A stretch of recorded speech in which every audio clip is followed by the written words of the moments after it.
All right, today I thought we'd add a cute little Easter bunny garden flag to our flag bracket on our dollhouse.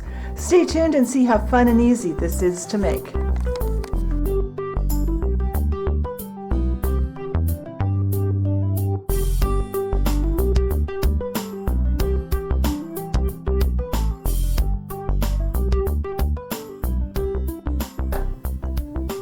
All right, so we are starting our Easter flag very similar to how we started our St. Patrick's Day flag. And don't worry, in the future we'll have some other variations on how to do the backgrounds. But I wanted to have kind of a sky looking background. I'm going to do it slightly different than last month, but first let's talk about our base. So to make our flags, I'm using bleached muslin, which is an inexpensive 100% cotton fabric you can find any place that sells especially quilting fabrics. It's a good fabric to work on, and it's economical. You can get a little bit and you'll get a lot of flags out of it.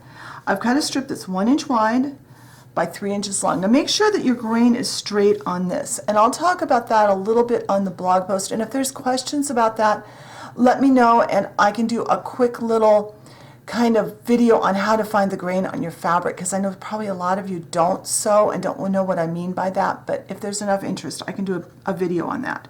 So let's put our sky background on. And the reason we're doing our painting now before we adhere this together to make a flag is in case there's bleed through. If my paint bleeds through from the front side, I don't want it to get onto my back of my flag. So this just makes, it's a little safety precaution. So I have 2 colors of, and I'm just using craft paint today. Last time I used a fabric paint, and this time I'm just using craft paint. And I've got a ceramic coat in Paradise Blue, and I've got a Folk Art multi-surface paint in Cayman Blue. Now both of these were sent to me by Plaid to use in videos for you guys. So that was really nice of them. I'm going to put out just a little bit of each, probably about that much. Again, about maybe a little less.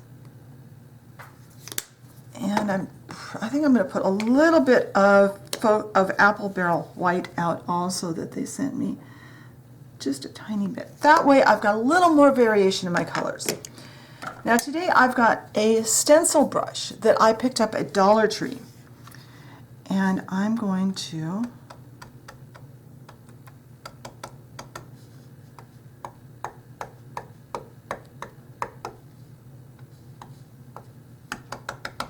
stamp it off on my tray. Be sure you're working on something you won't hurt with the paint.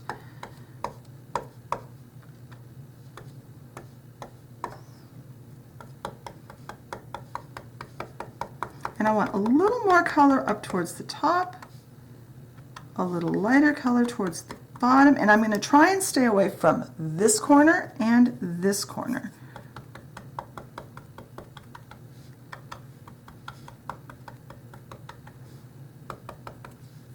So kind of diagonal bottoms there.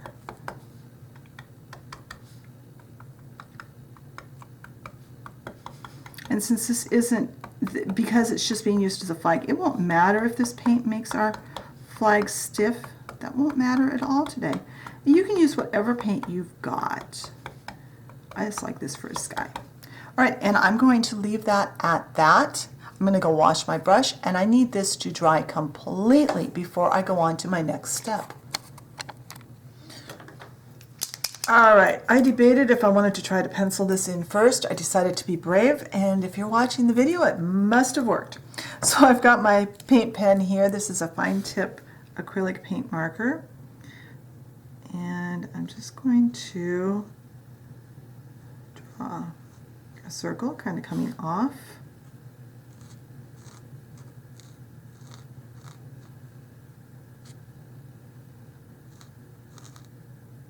And don't worry about the part inside the ears. We are going to just get some white paint and a small brush and fix that.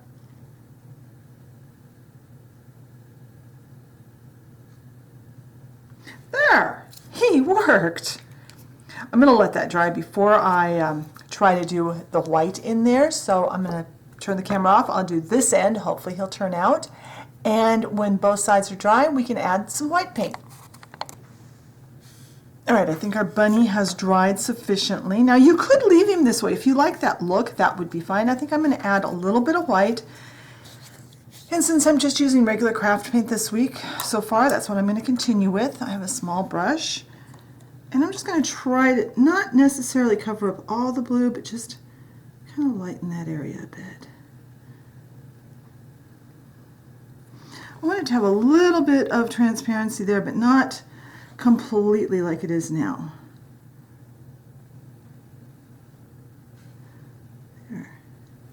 And now he can dry, and when he's dry we can go ahead and put the fusible webbing on the back side and get him made into a flag. Alright, I've moved over to a heat-safe surface that I can iron on, and I didn't want to dig out my big ironing board, so I've just actually got a wooden cutting board with a piece of printer paper over it. And I've got my little tulip mini iron. This works fine for this project. It saves me from having to dig out my big heavy iron, and I don't risk getting any paint on my good iron. So we're going to use a product called Heat and Bond Ultra Hold. I talked about this when I did the flag for St. Patrick's Day. I'll try to remember to link that blog post with that information in the blog post today, and the blog post for today will be linked in the description box just like always. So what this is, it's a paper-backed fusible web, meaning you've got a layer of paper and then you've got a layer of glue that's heat activated. So what we're going to do, and I've already cut this into a 1-inch square, 1 by 1. I'm going to turn this to the back side, and you can see all the bleed through. This is why we didn't want to paint this after we put it together. So I'm going to press it flat, and then I'm going to actually press this folded without my fusible web in, just so I've got a crease. I'm going to sit down where I can actually work better. Now, using my fusible web, I'm going to put the rough side that's got the glue on it towards the back of my flag, and I'm lining up these 3 edges. And you want to hold this for just for a couple of seconds. We just want to adhere that first side of glue. Now this is probably the hardest part in the whole thing, is peeling the paper back. Now peel off the paper and you'll be left with a shiny bit of glue here. Now I've got a little bit of fusible web sticking out, so I want to be very careful I don't get that on my iron. That's another reason for doing this with this iron, not my good one that I use for sewing stuff. Line up my edges, and now we need to press this for 8 seconds. And those instructions are on the back of the fusible web. And there. Let's take this back to my work tile so that I can clean up the edges a bit, and then we'll put it on the front of the dollhouse and see how it looks. Alright, once this is done, you want to take a pair of sharp scissors and just trim off any little bits of threads that are hanging past. The advantage to the fusible web, one of them is that it will seal those threads on the edges. Alright, it's all trimmed up, it's ready to go. Let's go put it on the flag holder on the dollhouse and see how it looks. Alright, let's change this out. Just take that guy off and put up Easter. And we are ready for Easter. I love how he turned out. I think he is adorable. I hope you enjoyed today's project. If you did, be sure and hit the like button. Leave me a comment. What would you like to see in future videos? Be sure and check the blog post for photos and more information. If you enjoy my content and haven't subscribed, I encourage you, hit that subscription button and the notification bell so you know when I put up a new video. Thank you for watching, and I will talk to you next time. Bye.